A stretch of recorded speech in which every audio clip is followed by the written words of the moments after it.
I'm coming to you today with my dear friend, Dick Mulvey. I'm Dr. Michelle with Jack's Beaches Family Dentistry.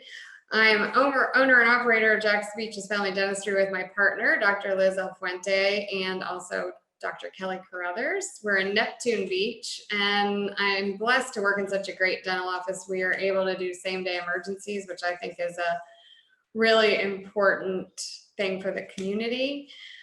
Because it allows us to see people that can't get a hold of their own dentist sometimes, and also just allows our own patients to have just the comfort that if they have a dental issue that they'll be able to reach us. We also are in a really relaxing tropical environment, and we also have the capacity to do all things under one roof, which is great because we have a lot of technology that we didn't used to have, and also that some other dentists don't have. So I'm appreciative of that. We are located in Neptune Beach, right near the library. So if you're from the area, you know where that is.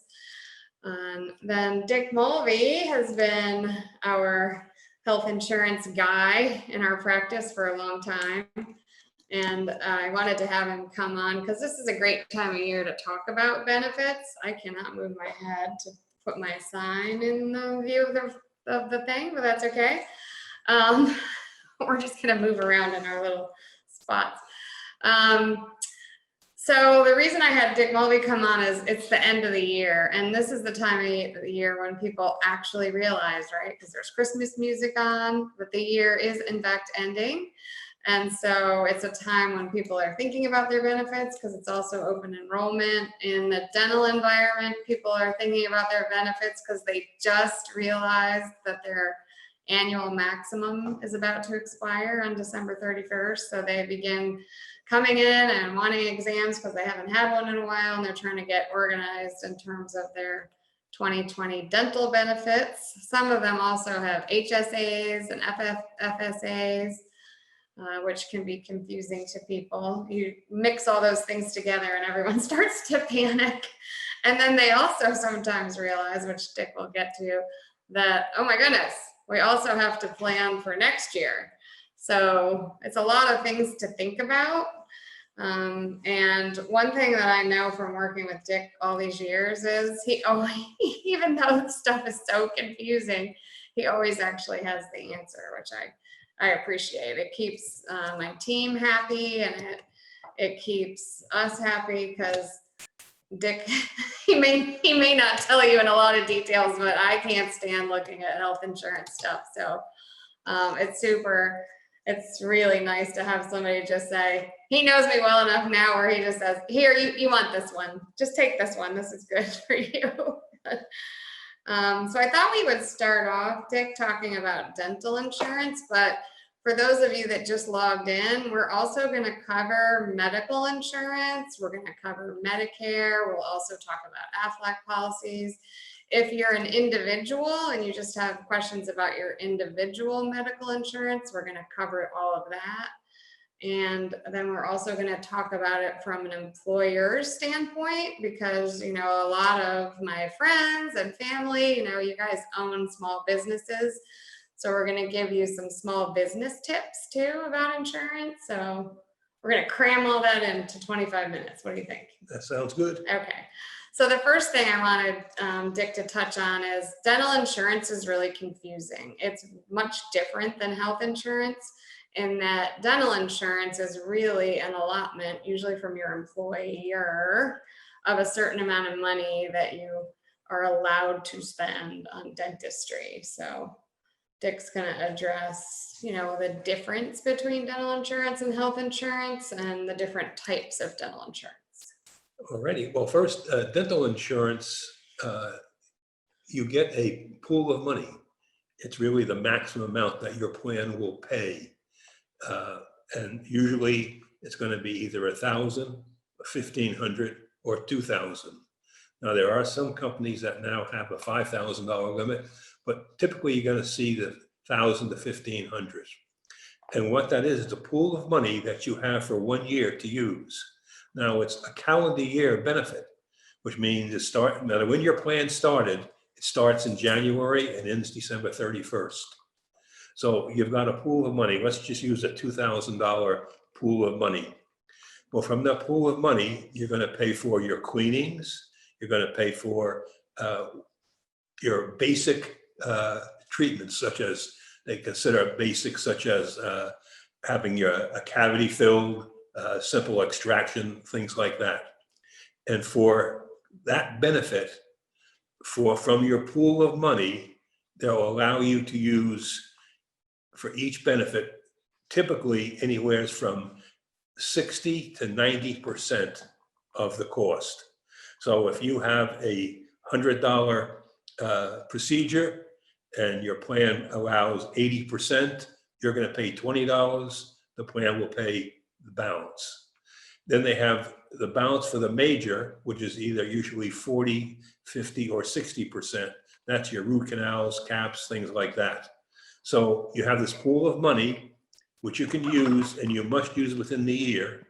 If you don't use it, for most plans, you'll lose it. There are a few plans now which will carry over, and I'm talking about group plans, which will carry over $200 or $250 per year if you don't use your max. Oh, And that caps out. is that new? That's fairly new in the last year that Oh, started. that's interesting. So Well, you that's good. don't lose everything if you don't use it.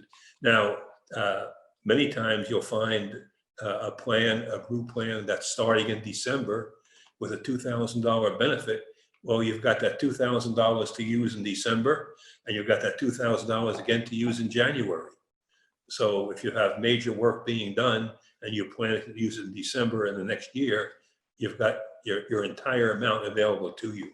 Yeah, this is a very good time of year if you're listening, or if you have loved ones or colleagues that you know have dental benefits because they work at a corporation that offers benefits. It's a good time of year to ask your friends and family, when's the last time you saw a dentist? Because if it's been over 12 months, then you know, just by knowing that they have benefits, that they have this bank of money to spend on their oral health.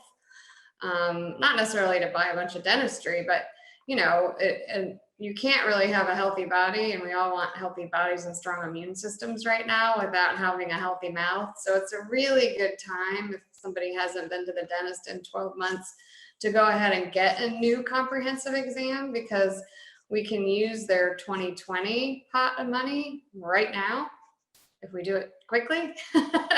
And then we can also use their 2021 benefits right away, January 3rd or whatever that first Monday is. So it allows us to get people super organized, and it allows us to be able to bridge those 2 calendar years.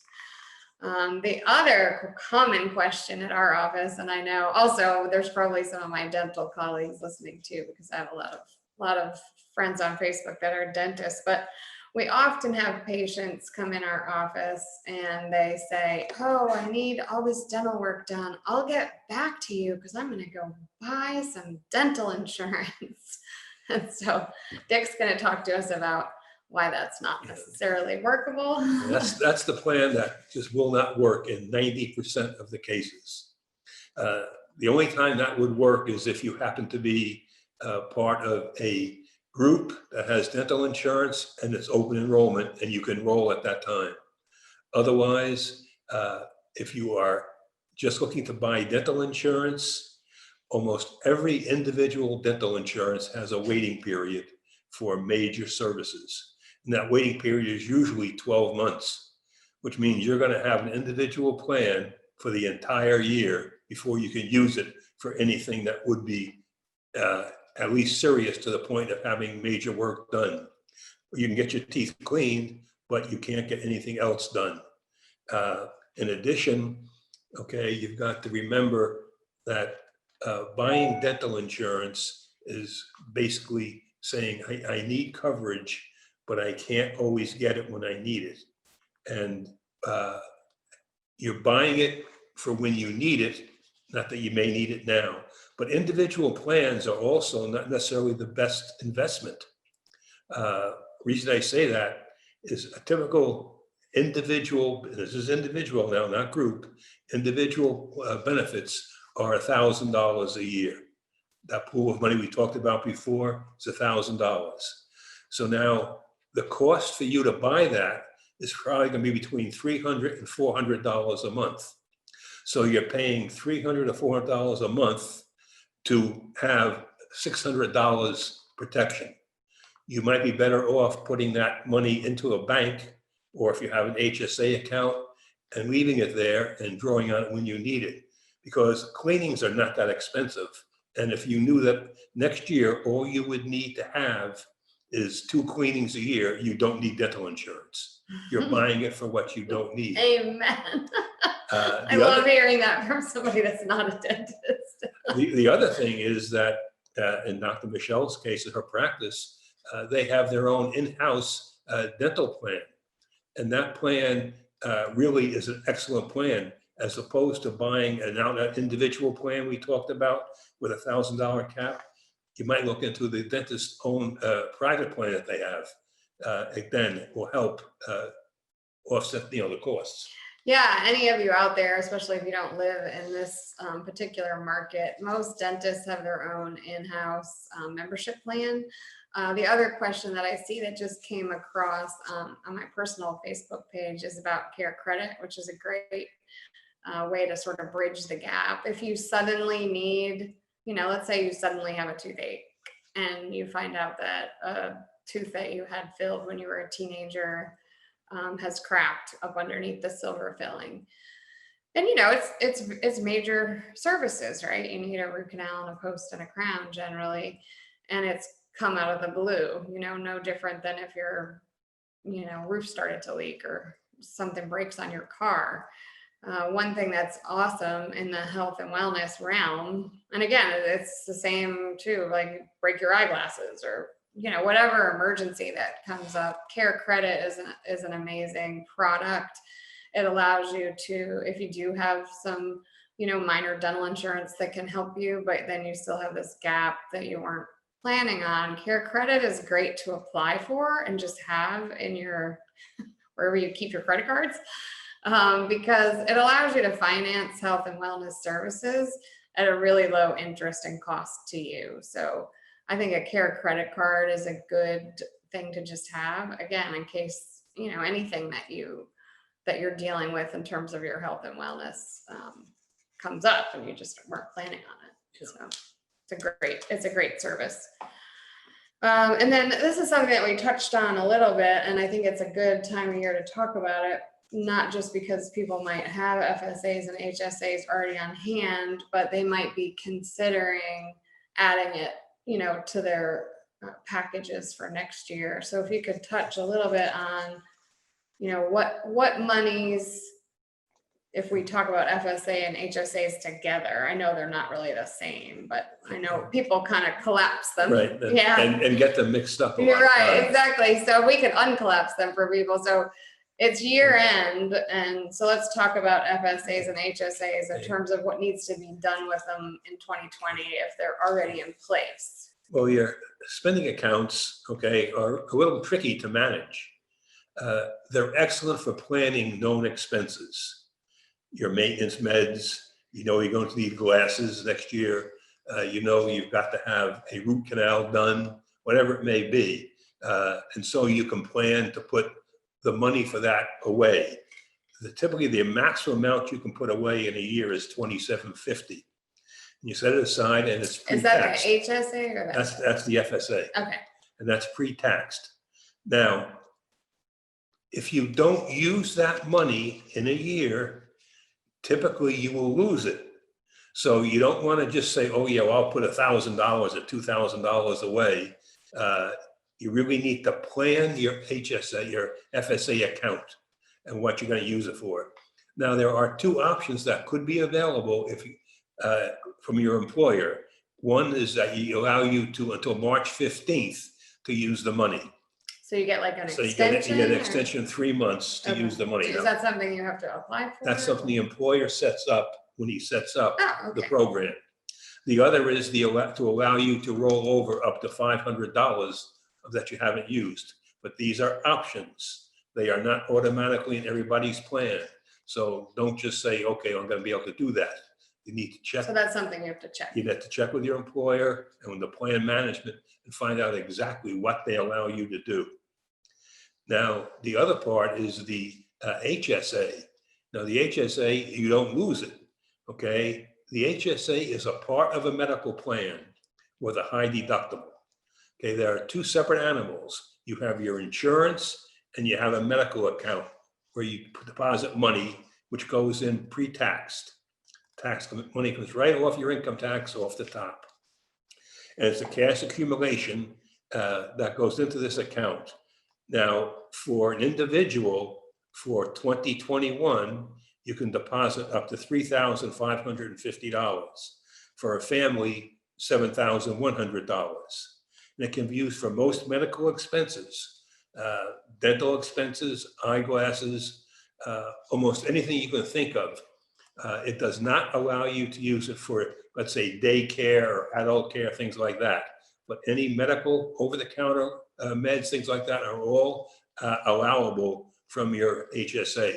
But the most important thing is it rolls over every year. So I have clients that have been using this for 8, 9, 10 years, and they've got $10, $15, $20, $30,000 in that account. Most of the vehicles that you can use will pay interest. So you've got that also Yeah, you going can put in it there. in an investment account. Yes, you can. And at age 65, if you've accumulated, let's just say $100,000 in there, you can turn that into a retirement fund for yourself and start taking it as a retirement.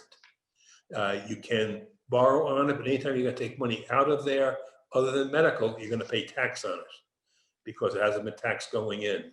So you have to be careful how you manage it, but it's a great vehicle as long as you understand that the medical plan that goes with it, money's gonna come out of there. I have many times I'll have a wife saying, oh, we gotta get out of this HSA because my husband won't go to the doctor, he doesn't wanna spend the money. His money, put it in the account for that purpose, but then you gotta understand you're gonna take it out. If you gotta go to the doctor, you gotta use it. Well, you don't have to use it. You can just No, leave it in there you can just leave it in there. until you're Right. 65. And then, Right, but if you have something that needs to be done, you can't let that to be the deterrent that you gotta use your money. oh my God. That's the thing.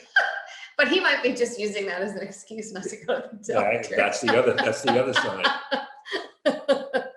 Let's be real about that, right? What's the main reason that people elect to use the HSA? You think it's Because they feel they're in a position to absorb the low part. I mean, I always look at medical insurance, and that's what we're really talking about now.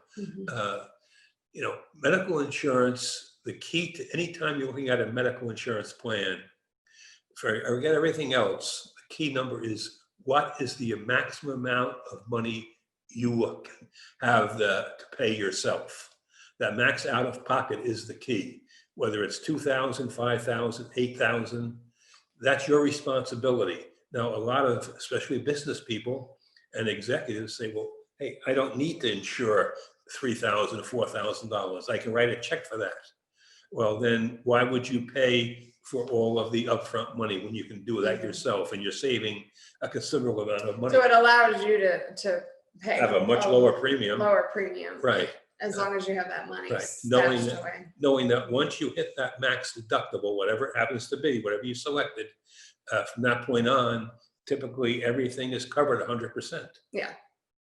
That is a benefit. And then, the important thing to know if you're a dental patient or if you are somebody that has an HSA account this time of year is it's a great time of year to, just focus on your wellness, right? So you can use those HSA benefits to get your supplements. So if you're traveling over the holidays, make sure your glasses are in good shape. Go ahead and make a dental appointment. Make sure you're not traveling with teeth that are about to cause you some grief. So it gives you a pool of money to focus on your wellness. Go to the chiropractor, go see the acupuncturist, whatever it is that you've been putting off. And it's also a great benefit if you're an employer and you're listening to consider giving it's a certain amount of money that you could just put in these accounts for your employees, and you could just make an arbitrary decision. Oh, I want to give my employees Right. And it's a tax $300, deductible. $300 a year in an FSA account. Yes. Then they could choose to spend it on whatever health stuff they want to spend it on. Well, And so it's less restrictive. Yeah, it was also this year, it was the first year that they will allow an FSA account for a person who has an individual health plan, and the employer is willing or wants to put a deduction into it. They can now do an FSA for an individual. Oh, well, that could solve some But the problems. employer has to say, oh, this is something I want to do. That's nice. But that's something that's, new for individuals. That's good. That solves a lot of problems as an employer. The other thing I wanted to touch on, because we do have a lot of patients that have AFLAC as their dental supplemental. And again, if you're listening and you're an employer, sometimes we want to offer benefits to our employees. And, some of us have businesses that are small enough where we really, can't tolerate or handle offering full medical, for example. So AFLAC is nice, as like I enjoy having AFLAC. So I appreciate having, a short-term disability and a cancer policy and all the amazing policies that they have. But it's also a great benefit if you want to have a little bit of dental coverage. And then it's a great benefit too to offer your employees, especially during these COVID times where sometimes people are unexpectedly off for 14 days. Yeah, well, the medical plans for a small business sometimes is the elephant in the room. The premium is such that they just cannot afford the amount that the companies expect them to contribute towards it. But when you look at the supplemental plans, and Dr. Michelle mentioned AFLAC, which is one of the premier supplemental plans, their dental plan for benefits, again, you have to have it for a year except for cleanings, but it will pay specified amounts. If you have a root canal, you're going to get X amount of dollars paid to you. And that offsets that 20, 30, or 40% your responsibility to pay from your dental plan. Yeah, you can use it sort of like a secondary insurance. And I've had a lot of my small businesses that really could not comfortably put a group plan in, set up what I call just a mini benefit plan, where we have a really nice PPO dental plan, the AFLAC products, which provide short-term disability, vision products, and a group life insurance. And typically an employer can do that at a cost of between $5 and $6 an employee a week. So it's very affordable. Yeah, that's really nice. Very nice. Let's see. Another question that I think is good for this time of year for people that are planning for 2021 is, what if you're a patient and you're suddenly being presented with all these different options and choices that your employer might be offering you, and you're trying to pick a certain dental policy? What do you think the best way for people to do that is? Well, typically, if you're going to have a choice in dental plans, it's going to be if you're employed by a somewhat larger company, maybe 50, 100 plus employees. Most groups at least under 50, only will provide one dental choice. But if you are with a company that's going to provide choices for you, typically those choices are going to be between a PPO plan and a DMO plan. Now, PPO, that's a very familiar terminology. We know it with medical. DMO is a dentist maintenance organization. And that is a much smaller organization than the PPO. You'll find not a lot of dentists are accept and work with a DMO program, because it's like an HMO. You must go to a dentist within that network. Now, the big key, I think with medical plans or dental plans, is flexibility. PPO allows you the flexibility to choose what dentist, what doctor you want to go to, and even what hospital you want to go to. So a PPO is, unless there is a question of dollars and cents that you possibly cannot afford anything, you really want to look at a PPO plan when you're making that choice. And then if you have a choice between PPO plans, then you've got to look at what are your co-pays. In other words, is it going to pay 20%, 30%?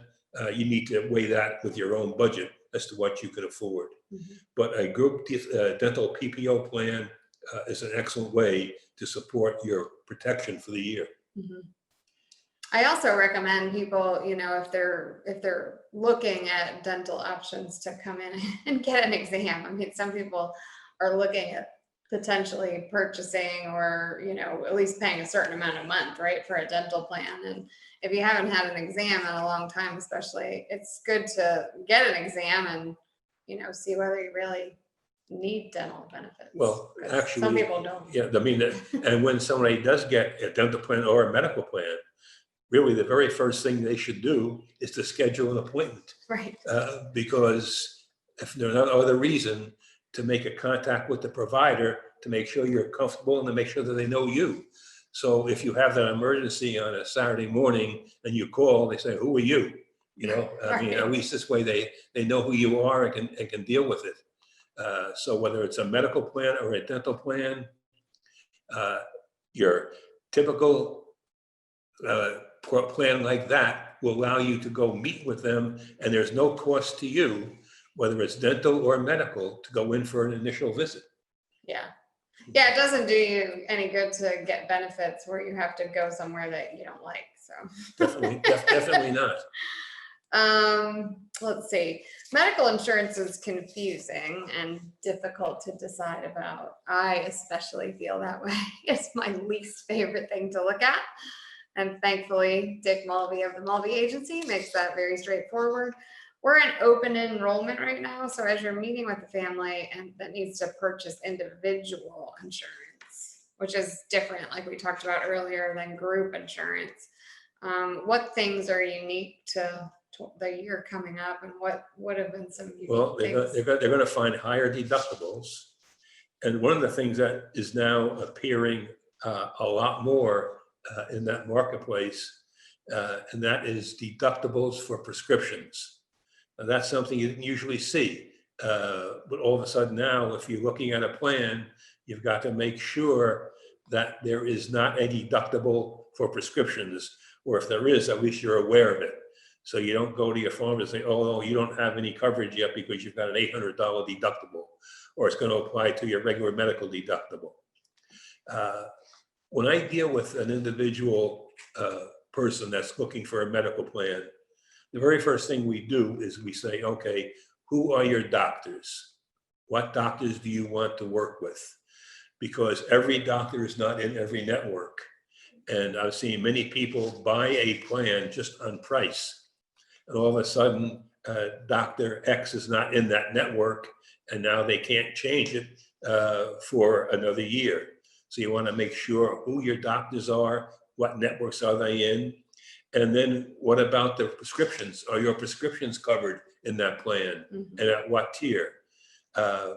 Especially if now you have to pay for them out of pocket. Yeah, so there's a lot of things to go into before just picking a plan. That's why going online yourself and trying to do it I could not do that. really is not the best That would be a decision. danger for me. Yeah, I mean, it doesn't cost you any more to go online and do it, or to deal with a licensed professional that can steer you in the right direction.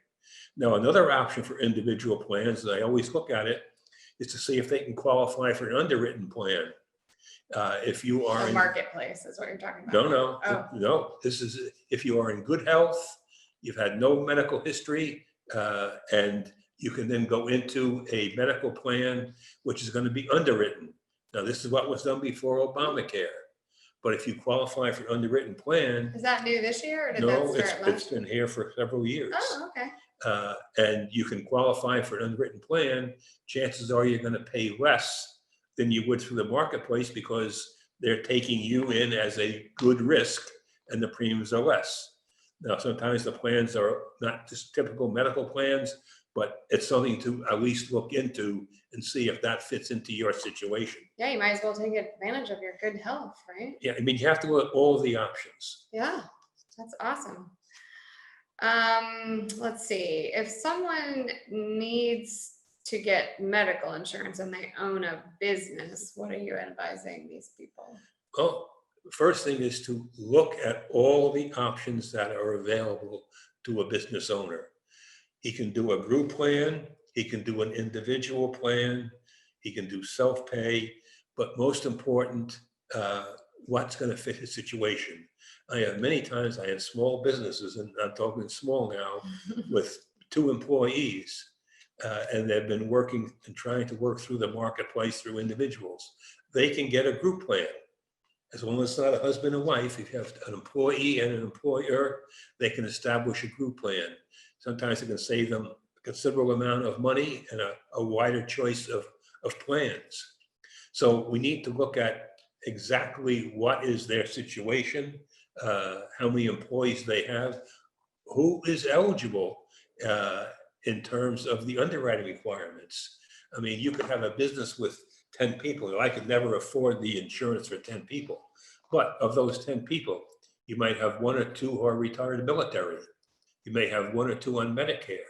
You may have 1 whose spouse works and is covered there. You may have a child under 26. So that group of 10 may come down to maybe 6 that are actually So eligible. within a group policy, can people have underwriting or no? You can. Or they'd have to opt out No. for an individual? Well, we do underwriting also with a group, Okay, but it becomes more of a challenge because if I'm talking to you as an individual, you know you're in good health, and that's a given. Now we're talking to you and 7 employees, and you don't know what What are their the other health chances? conditions are or what their dependents' health conditions are. right. And that's where then it can knock it out. But I do have several of my groups that have a underwritten plan, and those plans at the end of the year, they build up a fund, their premiums into a fund. And if they have not used many claims and they're in good health, they usually don't, they get a rebate of 50% of the premium that went in. I've got one company that over the last 2 years now has gotten over $6,000 a year every year. That Rebate. is awesome. So So it's an incentive to keep yourself and your employees Healthy. healthy. that's right. We need to work on that. Yeah. We won't talk about it live on camera as to what the status of my employees' health is, but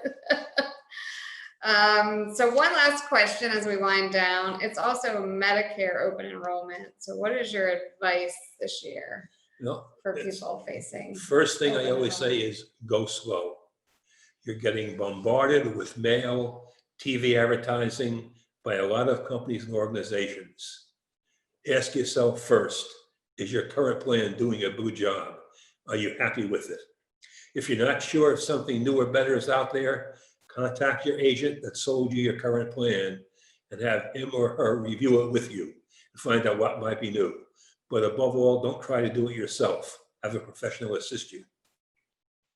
Yeah, because you don't, I mean, I think one thing that you've said to me when I've asked you, because patients, and anybody out there, like if you have employees that are Medicare age, or you're serving clients that are of Medicare age, everybody's talking about it this time of year because it's open enrollment.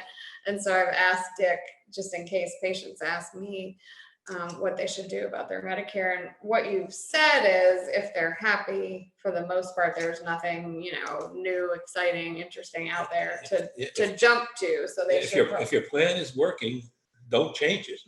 I mean, remember, all those companies that are putting all the advertising out there, they're selling you. They're trying to get you to switch from where you are to their product. Now, that may be the right thing to do, but again, it may not be. And, you don't want to just jump. I always say it, just don't jump for price. Don't jump to jump. That's right. Somebody say, well, this is not going to cost me anything. Well, what It doesn't could. cost you anything could cost you something.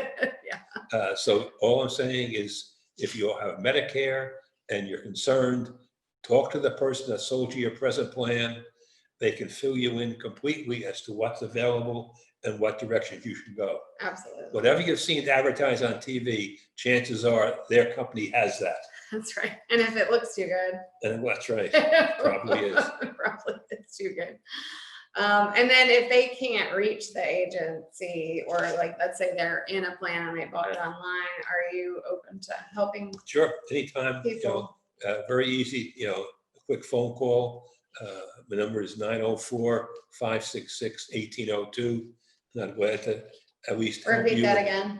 Yeah, 904-566-1802.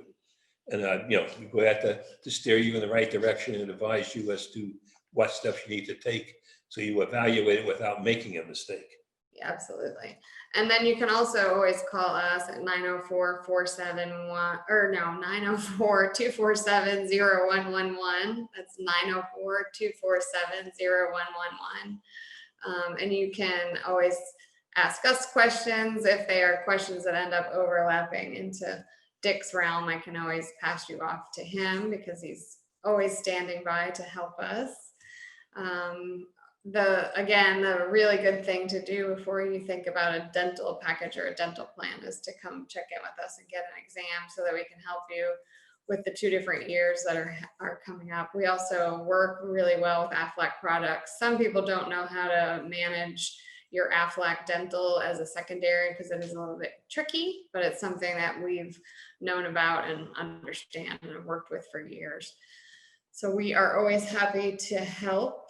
And Dick's really knowledgeable, as you can tell, not just with working with individuals, but he's really knowledgeable at working with business owners and helping them take care of their employees, which I appreciate. So we're really good partners with each other. Can you put, Christine is standing by as always. Could you put his number into like the chat?